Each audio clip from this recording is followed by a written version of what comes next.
Right now, I mean, somewhere in a coffee shop, there is a 19-year-old with absolutely zero coding experience. Breaking an iced latte, probably. Right, exactly, sipping an overpriced latte. And they aren't writing ad copy. They aren't, manually adjusting bids on Facebook. No, they're definitely not doing that. Instead, they are just monitoring a custom AI agent that they built over the weekend.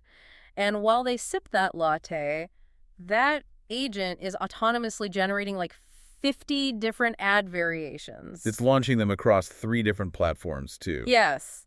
Pausing the losers, scaling the winners. They are basically running an entire digital marketing agency from a single laptop. And the crazy part is, they are actively stealing market share from the veterans who are still playing by yesterday's rules. Which is exactly why we are here today. Welcome to the Affiliate Talk podcast. I'm so glad you could join us for this deep dive. It's going to be a big one. Oh, massive.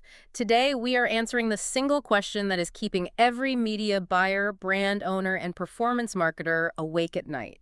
And that question is, what exactly are the trends for affiliate marketing in 2026? Yeah, and frankly, it is the only question that matters right now. Yeah. Because, the ground hasn't just shifted beneath our feet. The entire tectonic plate of digital marketing has fractured. Fractured and completely reformed, right? Exactly, into something completely unrecognizable from even 2 years ago. So to really put the stakes into perspective for you, as you're listening, we are looking at a global affiliate marketing industry that is currently rocketing toward a valuation of between $23.9 billion and $31.7 billion in the coming years. Let that number just sink in for a second. It's huge. This is not a fringe side hustle industry anymore. I mean, industry data shows this specific channel is now driving $1 out of every $7 in U.S. e-commerce sales. 1 in 7. That is wild. It really is. But here's the terrifying part, and, well, frankly, if you are willing to adapt, the incredibly exhilarating part. The playbook that you might have used to generate millions in, say, 2023 or 2024, It's gone. totally obsolete. If you try to run that old playbook today, you are literally just setting money on fire. Yeah, that is the harsh reality we have to face. We are officially entering an era of absolute, ruthless professionalization. I like that word, professionalization. Because the days of throwing up, a sloppy WordPress landing page, running some broad, untargeted ads and walking away with a profit, those days are over. Long gone. Right. Artificial intelligence, the massive explosion of creator-led commerce, and some very aggressive privacy regulations are acting as this massive filter right now. A filter that is, what, violently separating the amateurs from the experts? Exactly. The highly profitable, sophisticated experts are pulling away from the pack. Which is exactly why we are sitting down to unpack this massive shift today, piece by piece, so you can audit your own systems. And to understand where we are going in 2026, we really have to start at the top of the funnel. Right, how affiliates are actually acquiring traffic today. Because the first major casualty of this new era is the collapse of the old paid ad model. You're talking about the death of manual targeting. Yes. And I have to say, watching veteran media buyers try to grapple with this, it's been fascinating. It is easily the most jarring psychological transition for anyone who has been in this industry for more than 5 years. Oh, it really is. Because for years, if you were a top-tier affiliate, your edge, your absolute secret weapon was your ability to spend hours, sometimes days, inside the Meta Ads Manager or Google Ads dashboard. Building those incredibly complex...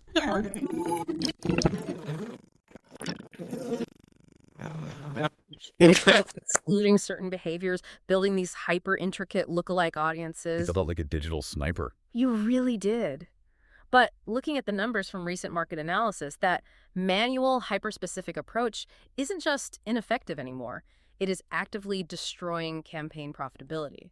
It is actively harming you. And there are really 2 main engines driving this change. The first is pure macroeconomics. Okay, break that down for me. So across the board, ad costs have skyrocketed to unprecedented levels. We are dealing with inflationary pressures and wild tariff volatility that are severely squeezing the profit margins on traditional physical goods. So if it costs you 30% more to get a product shipped? You have 30% less margin to play with in the ad auction. It's just math. But the bigger issue is that the ad auctions themselves have been utterly flooded by massive corporate entities. Oh, the ones with bottomless budgets. Exactly. The telehealth boom is the perfect illustration of this. You look at these massive telehealth conglomerates pushing, say, GLP-1 weight loss drugs or personalized hair loss treatments. Right, their customer acquisition budgets are astronomical. They really are. I mean, a solo affiliate selling a $50 fitness program simply cannot compete in the same auction against a publicly traded pharma company. So it all comes down to lifetime value, right? Precisely. LTV. If a telehealth conglomerate knows that a patient who signs up for a weight loss injection will stay subscribed for, let's say, an average of 2 years, paying hundreds of dollars a month. Their LTV per customer is massive. Right. Therefore, they might be willing to pay $500 just to acquire a single lead. Wow. Yeah, so they flood the exact same ad auctions that affiliates use to dominate, and they price the traditional manual media buyer right out of the game.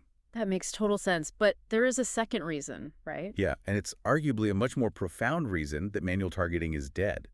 The platform algorithms have simply evolved past human capability.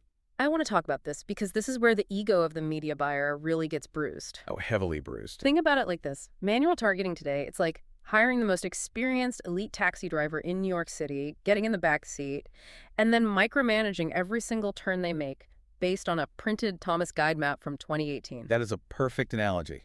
Right. You are literally just slowing the driver down and forcing them to ignore the real-time GPS traffic data they have right there on their dashboard. Exactly.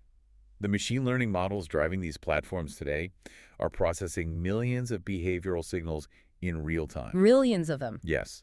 They aren't just looking at static data anymore like what a user liked on a page 3 years ago.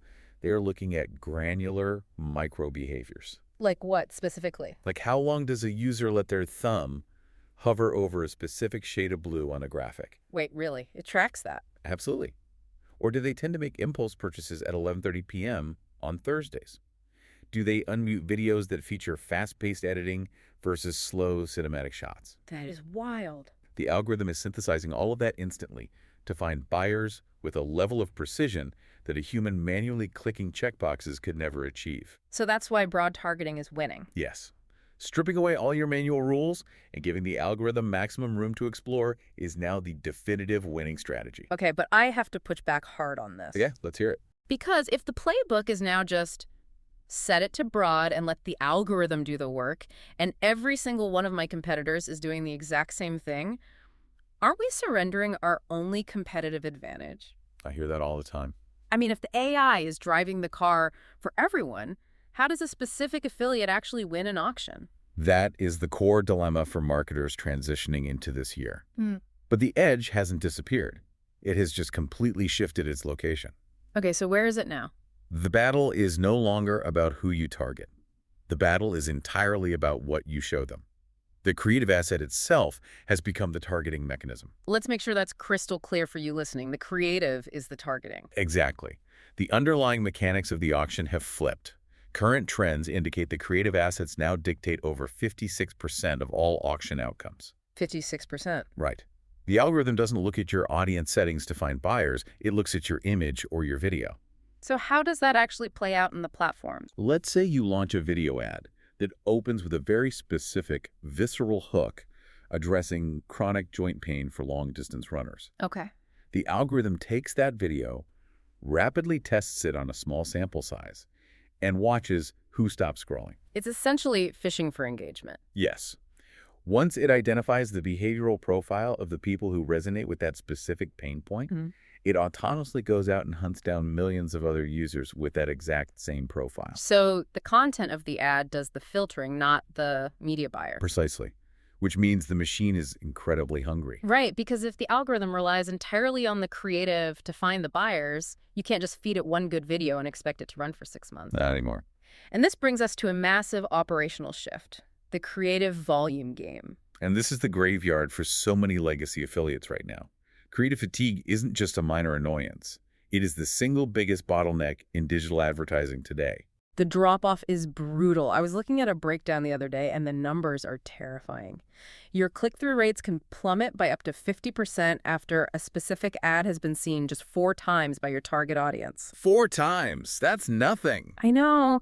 That means the old strategy of spending $10,000 on one polished hero commercial and writing it to the bank is pure fantasy. Complete fantasy. Top-tier affiliates right now are rotating anywhere from 5 to 20 brand new, distinct creatives into their ad accounts every single week. Just to keep the algorithm fed? Right, and to maintain their return on ad spend. Which requires a fundamental restructuring of your business. You can no longer operate just as a media buyer. You have to become a high-velocity creative production studio. Exactly. But what's really counterintuitive about this volume game is the format that is actually winning right now. Oh, this part is fascinating. We spent the last 5 years being told that video is the only format that matters, but right now, static image ads are making an explosive comeback. Yes, that blew my mind when I was reviewing the recent campaign data. In many verticals, static image ads are actively beating short-form video. Oh, absolutely. Yielding 20% to 30% lower cost per purchase. But why? Why is a static image suddenly outperforming dynamic video? It comes down to the mechanics of iteration and platform fatigue. Think about it.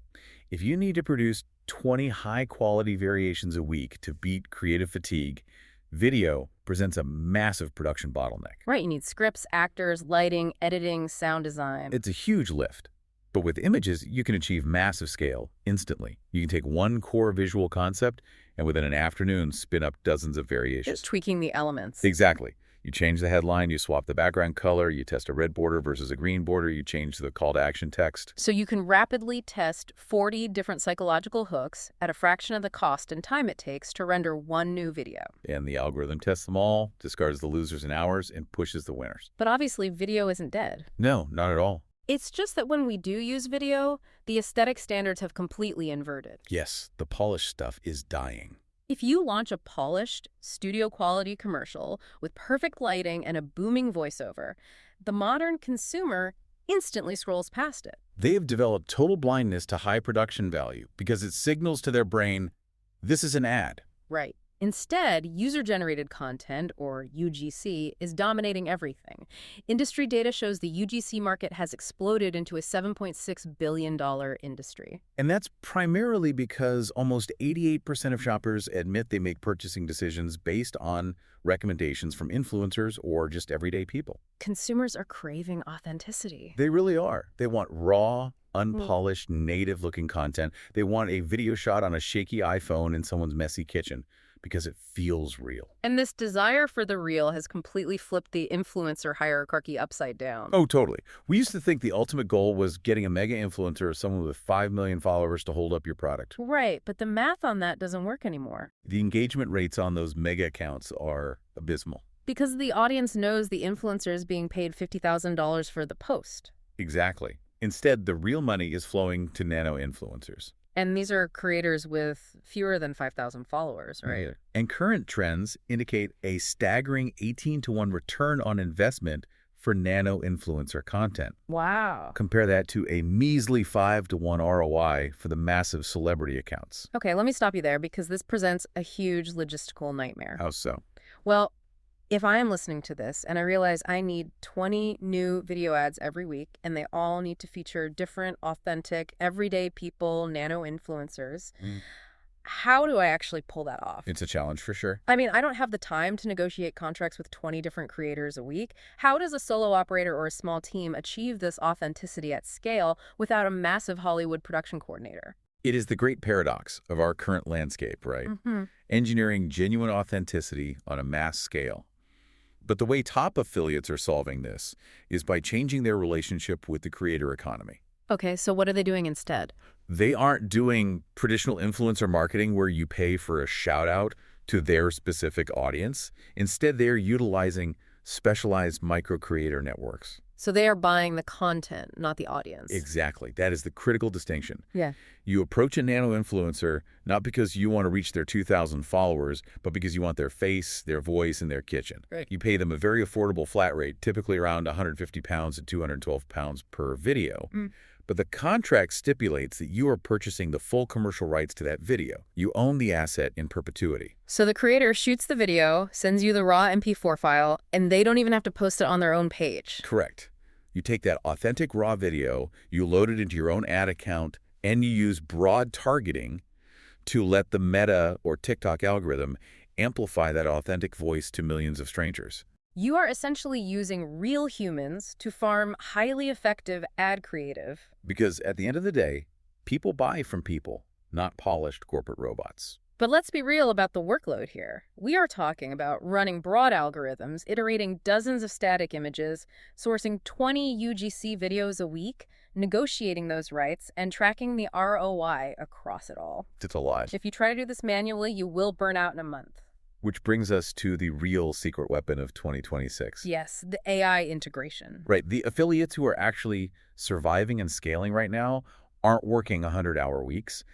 They have learned how to weaponize artificial intelligence. And this isn't just about using ChatGPT to write an email. We need to look at the 5 levels of AI implementation. This is the dividing line in the industry right now. Surveys show that around 88% of marketers claim they use AI in their daily workflow. Sure, everybody says they use it. But when you look under the hood, the vast majority are using it at such a superficial level that they aren't actually gaining any competitive advantage. The industry has effectively stratified into 5 distinct levels of AI maturity. Let's walk through these because as you're listening, you need to honestly assess exactly where you fall on this spectrum. Level 1 is where the vast majority of people are stuck, prompting text. Right. This is opening up a large language model, typing in a prompt, and asking it to write a basic video script, a blog post outline, or an email subject line. It is helpful for overcoming writer's block, certainly. But it is fundamentally passive.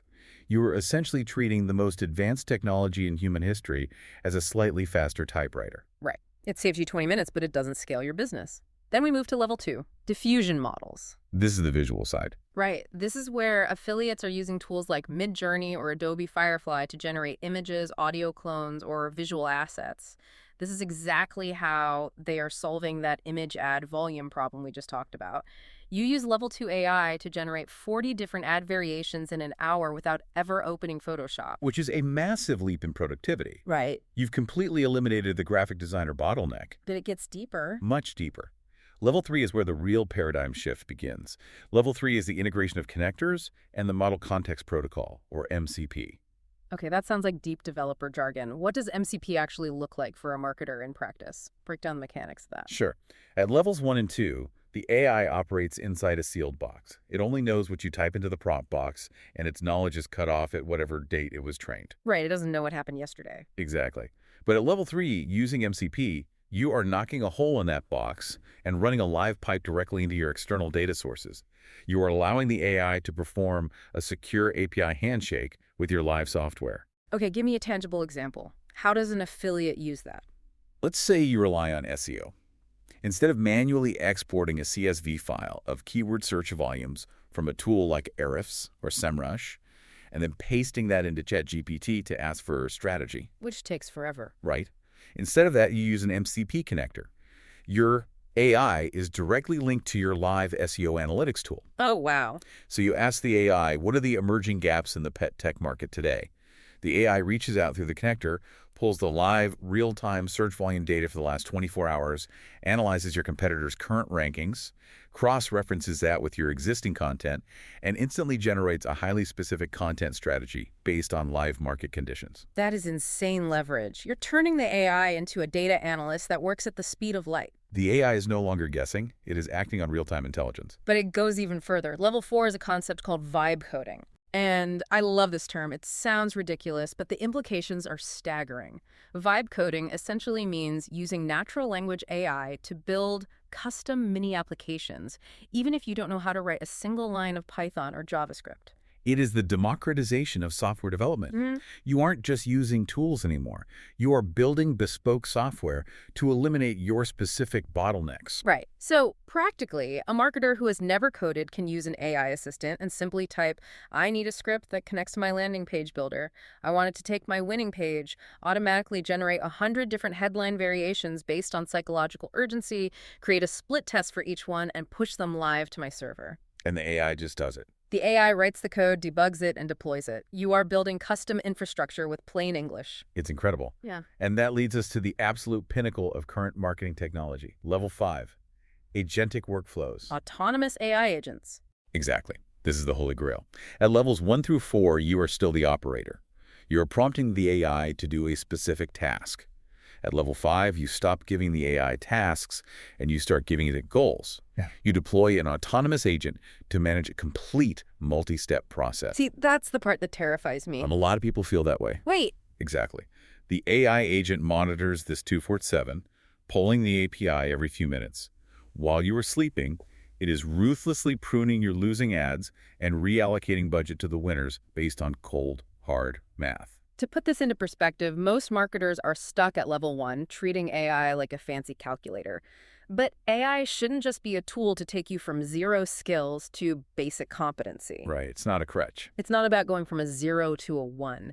If you are already an expert media buyer, AI should be the ultimate lever. It should amplify your existing expertise from a 1 to a 100. That is the exact mindset shift required for survival. True wealth in this industry right now is completely concentrated in levels 4 and 5. The top of the pyramid. By operationalizing these autonomous workflows, boutique teams completely neutralize the creative fatigue problem. They generate the volume, run the split tests, and manage the budgets with a fraction of the human headcount. They have the agility of a startup, but the output capacity of a massive multinational corporation. It's a lethal combination. Okay, so let's say you've built this machine. You have the broad targeting algorithms working for you. You've mastered the massive volume of UGC creatives, and you have level 5 AI agents running your bidding strategies. Sounds like a solid setup. The next logical question is, where are we actually putting all of these ads?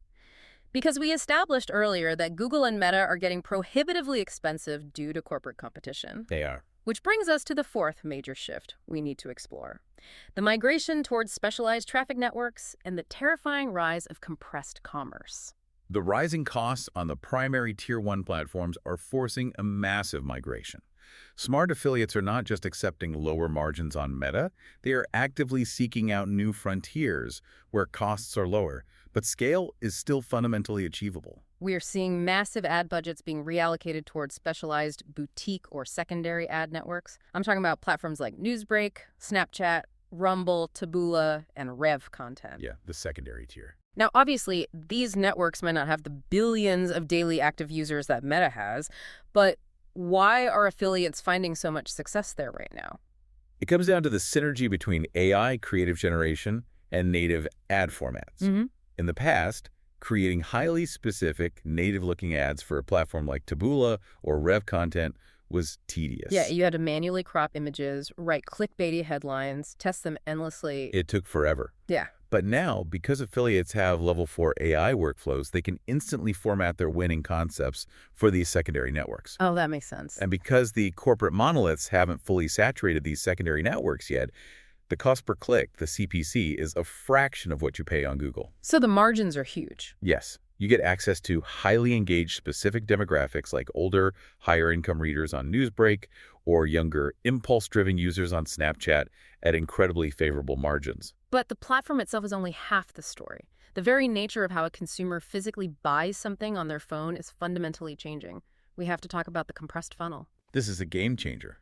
To give you an idea of the absolute scale of this, just look at TikTok Shop.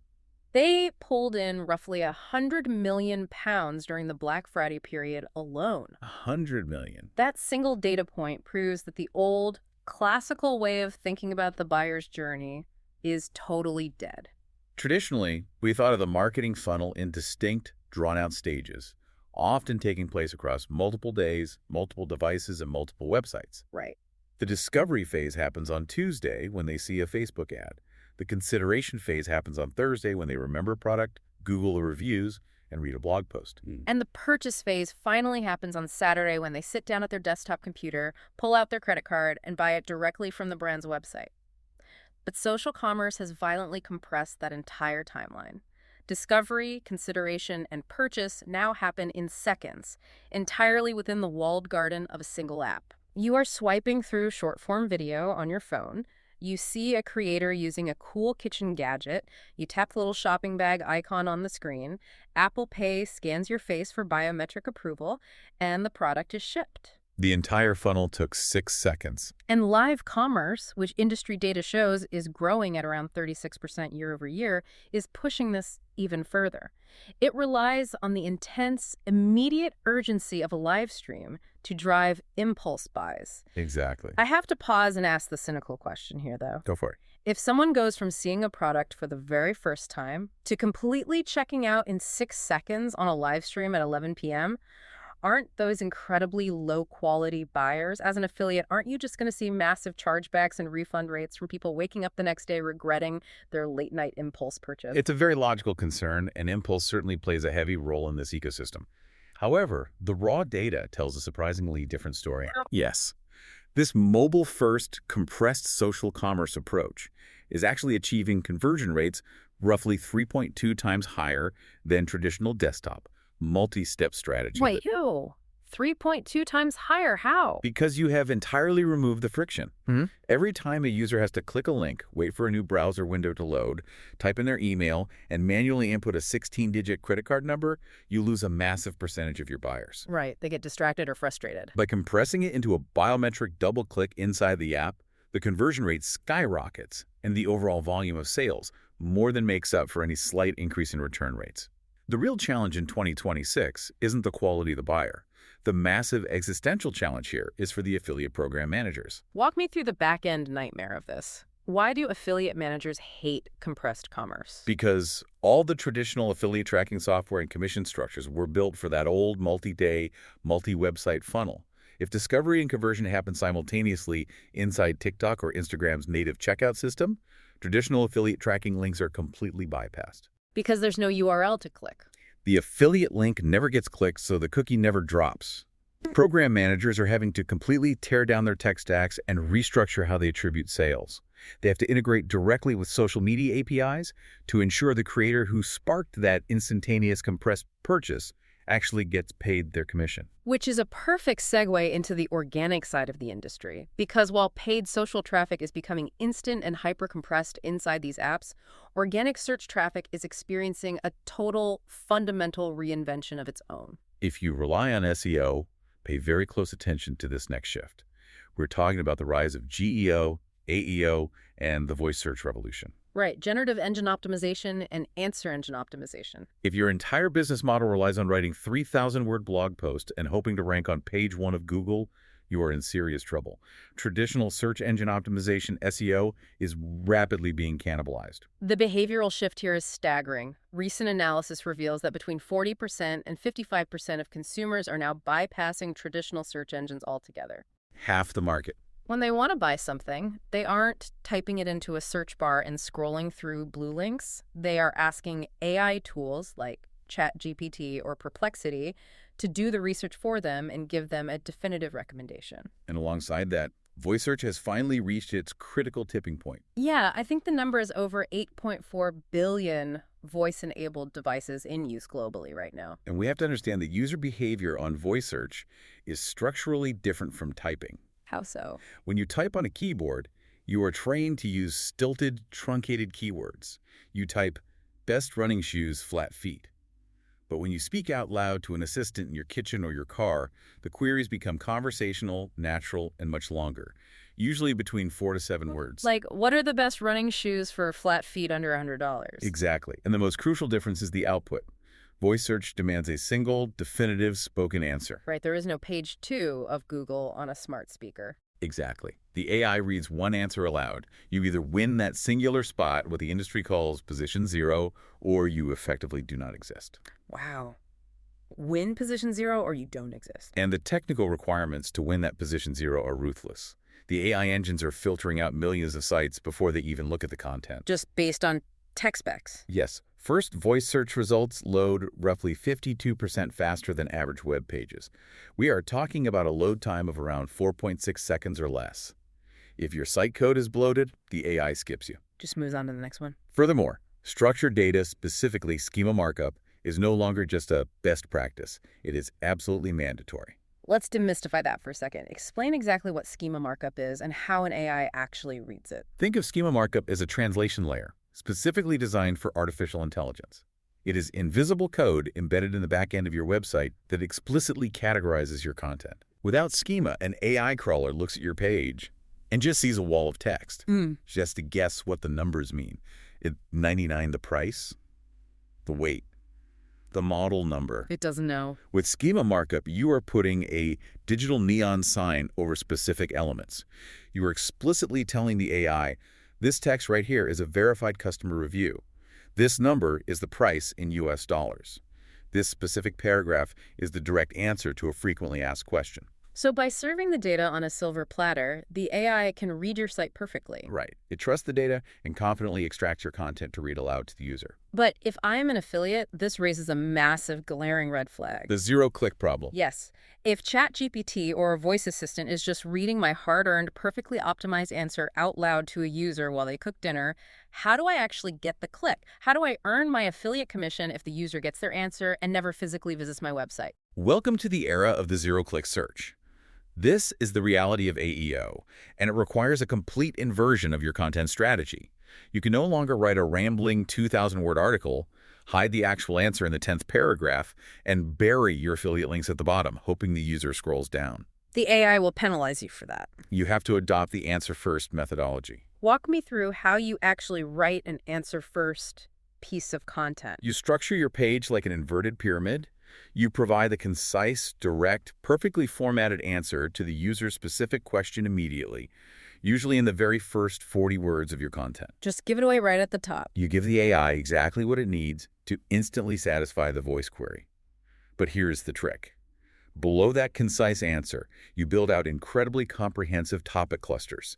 You provide deep context, unique data, expert interviews, and rich media that go far beyond the initial query. So by feeding the AI the quick answer up front, you are essentially bribing the algorithm to trust you? Exactly. Yeah. You provide the instant gratification the AI needs for the voice output.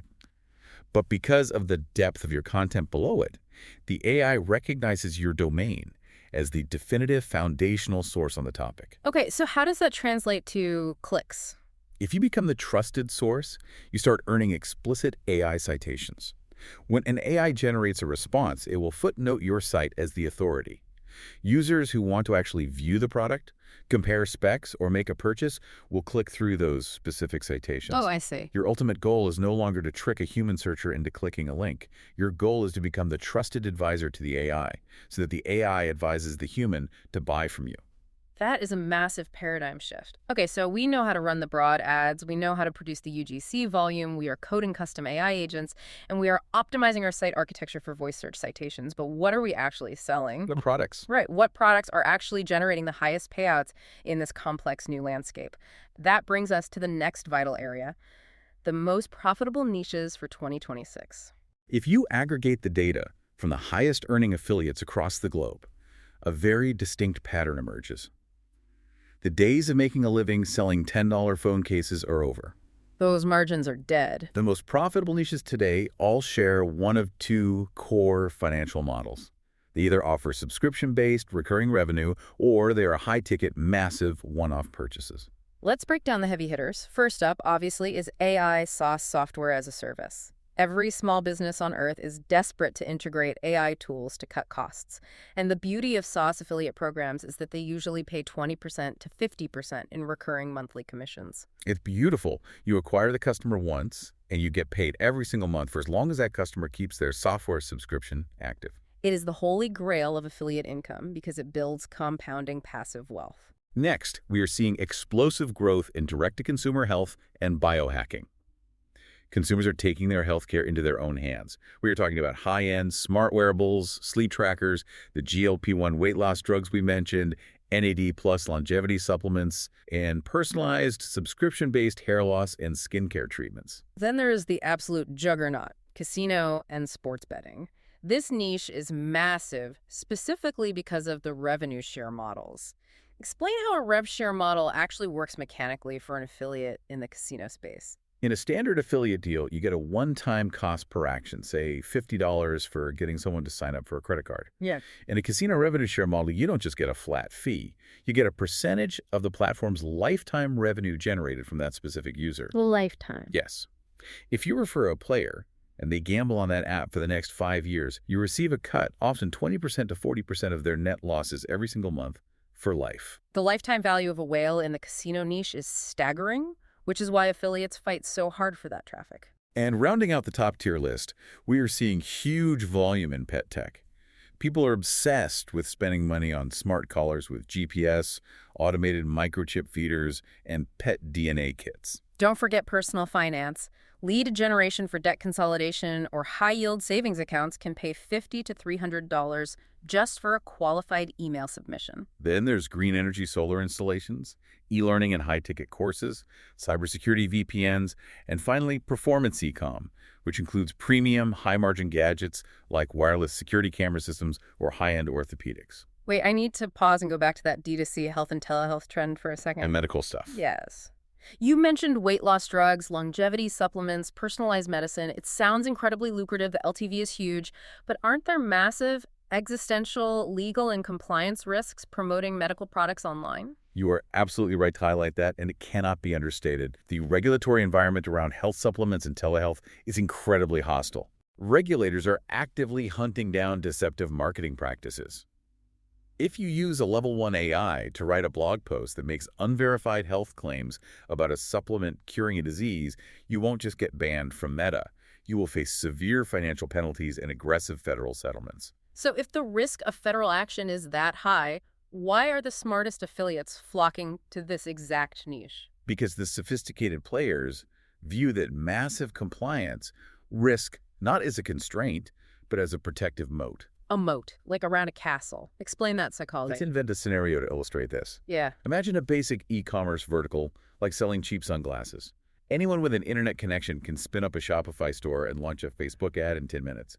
The barrier to entry is zero. Sure. Because the barrier is zero, the competition is infinite, and the margins are driven down to nothing.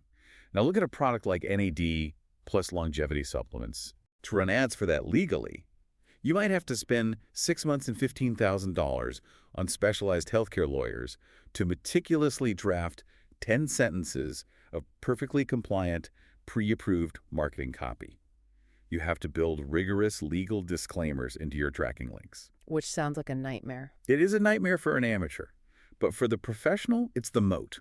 Because the rules are so complex and the penalties are so severe, it keeps the lazy competitors out entirely. It scares away 99% of the market. Wow, that's fascinating. But the affiliate, who is willing to put in the brutal, boring work to build that clean legal infrastructure up front, they eventually get their ads approved on TikTok or Meta, while everyone else gets banned. And because no amateur can easily copy their legally bulletproof funnel, that affiliate effectively secures a monopoly on that traffic source. They sit safely inside their compliance moat and print money for 3 years with zero competition. Exactly. The harder it is to do legally, the more profitable it is once you figure it out. That is a brilliant way to frame it. Compliance isn't a hurdle, it's a barrier to entry. But just listening to everything we've outlined today, building compliant legal infrastructure, vibe coding AI agents to A/B test landing pages, managing complex networks of nano influencers to secure UGC rights, producing 20 distinct creatives a week, it becomes incredibly clear that the romanticized era of the solo affiliate working in their pajamas from a basement is dead and buried. It's gone. Which brings us to the operational reality of 2026, the professionalization of affiliates, teams, and private deals. The sheer complexity of this landscape demands absolute specialization. The industry has rapidly shifted away from the lone wolf model and toward the structure of affiliate teams or highly specialized boutique performance agencies. We talked earlier about AI being an amplifier. If you put together a tight team of 5 specialists, let's say you have a dedicated media buyer, our creative director handling the UGC, a conversion rate copywriter, a back-end data analyst, and a compliance officer. And each one of those 5 people is heavily leveraging level 4 or level 5 AI agentic workflows in their specific domain. The math gets crazy. They don't just produce 5 times the output of a solo worker. They're producing 100 times the output. Yeah.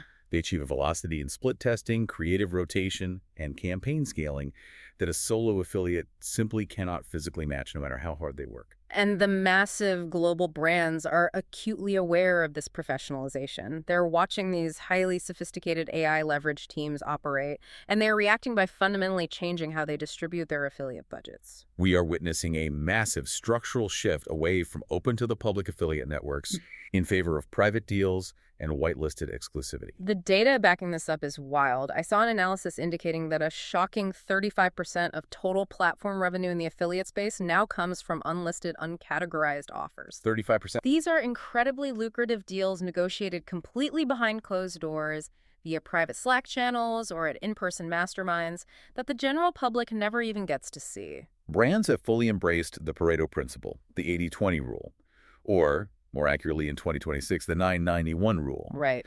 They realize that 99% of their revenue is generated by the top 1% of their affiliates, these elite 5-person boutique teams.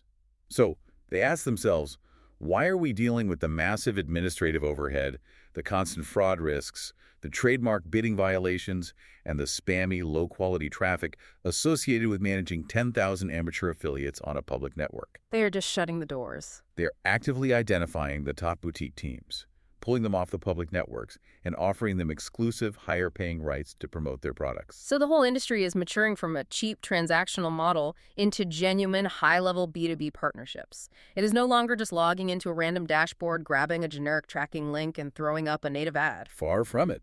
It is about getting on a Zoom call with the brand's CEO, negotiating minimum monthly retainers, securing hybrid commission structures like a base fee plus CPA, and even gaining early exclusive access to a brand's unreleased product development pipeline so you can prepare your SEO strategy 6 months in advance. Top affiliates are no longer just traffic providers, they're strategic business partners.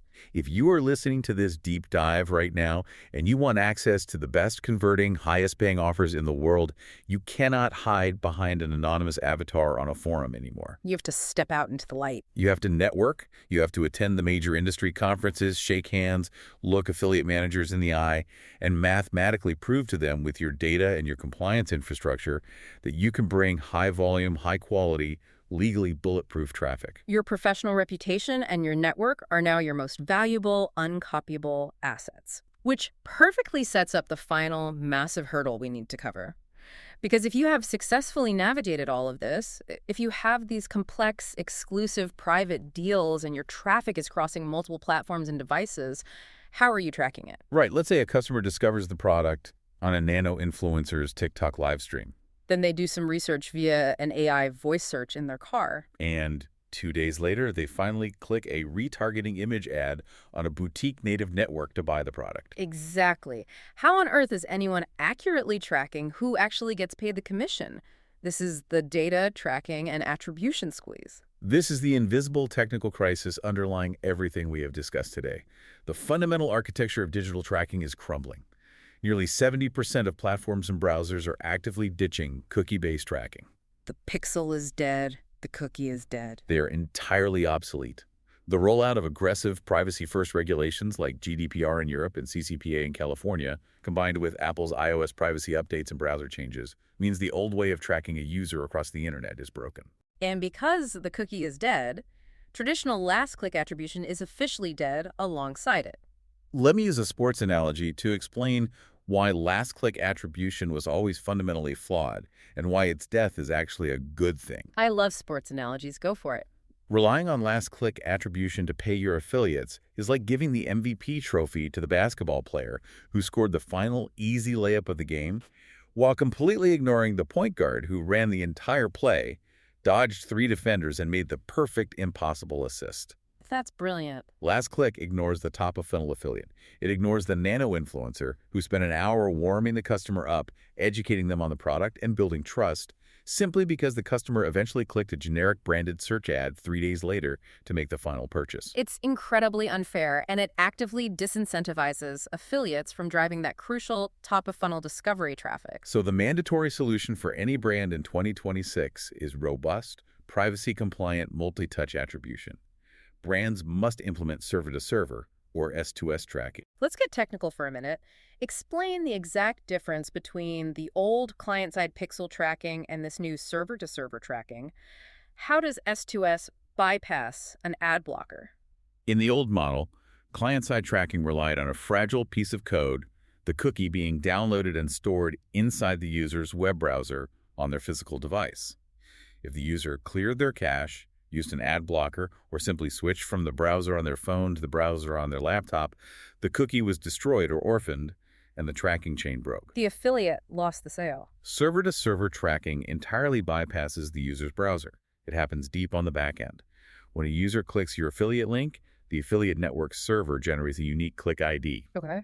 When the user eventually buys the product on the brand's website, the brand's internal server directly communicates with the affiliate network server via secure API handshake, passing that exact click ID back and reporting the sale. So the user's browser, their ad blockers, their privacy settings, none of that can interrupt the communication between the two backend servers. Precisely.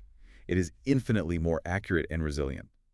Furthermore, because of the rise of influencers in voice search, where a physical link can't be clicked, we are seeing a massive reliance on unique, hard-coded coupon codes. Promo codes? Yes, an affiliate is assigned a specific alphanumeric code. No matter how the customer eventually arrives at the checkout page, even if they heard it on a podcast and typed the URL in manually 3 weeks later, if that specific code is applied at checkout, the back-end system guarantees the affiliate gets the attribution and the payout. And what happens to the brands that refuse to invest in this? The ones who are still relying on leaky, outdated cookie pixels because it's cheaper. They are going to lose their entire distribution network. Boutique affiliate teams are hyper-analytical. They know their exact EPCs and conversion rates. They watch the data like hawks. If a top-tier team sends 10,000 clicks to an offer and they suspect that the brand has leaky tracking and is failing to attribute 15% or 20% of their legitimate sales due to outdated tech, they won't complain. Yeah, they'll just leave. They will simply take their massive volume of traffic, walk away, and point it at a competitor who has pristine S2S tracking. In 2026, guaranteeing fair, transparent, mathematically perfect attribution isn't a perk. It is the absolute baseline requirement for attracting and retaining top affiliate talent. Wow. Okay, we have covered an immense, staggering amount of ground today. From the death of manual targeting and the shift to the creative volume game, to weaponizing level 5 autonomous AI agents, navigating the compressed commerce funnel, restructuring for voice search citations, building compliance moats, and securing private deals with server-to-server tracking. It's a whole new world out there. It really is. To synthesize all of this, I want to leave you, the listener, with a futuristic thought experiment. Something to really chew on as you evaluate your own business this week. I love a good thought experiment. Let's hear it. We've talked extensively today about optimizing your content for AI answer engines. We are actively training ourselves to treat the AI as the new gatekeeper to the human consumer. But we also just discussed Level 5 agentic workflows, where AI agents are being developed to autonomously manage tasks. It is not a leak to assume that very soon, consumers will deploy their own personal AI agents to handle their shopping. Like an AI personal assistant. Exactly. They will tell their phone, find the best noise-canceling headphones under $200 and just buy them for me. So here is the question. How long until affiliate marketing isn't about persuading human psychology at all? Oh, wow. How long until the entire multi-billion-dollar industry shifts from persuading a human to trying to mathematically persuade one AI agent to recommend your product to another AI's digital wallet? That is a profoundly disruptive question. Because when the consumer fully delegates their purchasing power and their credit card to an algorithm, human emotional triggers, urgency, scarcity, social proof, they become completely irrelevant. The marketer must learn to speak entirely in logic, structured data, schema markup, and API calls. Two machines negotiating a transaction in milliseconds. It is the ultimate inevitable evolution of answer engine optimization. It is definitely something to keep an eye on as we navigate through 2026 and beyond. I highly encourage you, the listener, to take a hard, honest look at your current operations this week. Audit your strategies against the realities we've discussed. Are you still stuck at level 1, using AI as a typewriter? Are you losing money because you're relying on last-click attribution? Are you stubbornly trying to manually target audiences on Meta? It is time to adapt, or it's time to get left behind by the 19-year-old with the custom AI agent. The choice is yours. Thank you so much for joining us for this incredibly deep dive. We appreciate you spending your time with us. And as always, thank you for tuning in to the Affiliate Talk podcast. We will see you next time.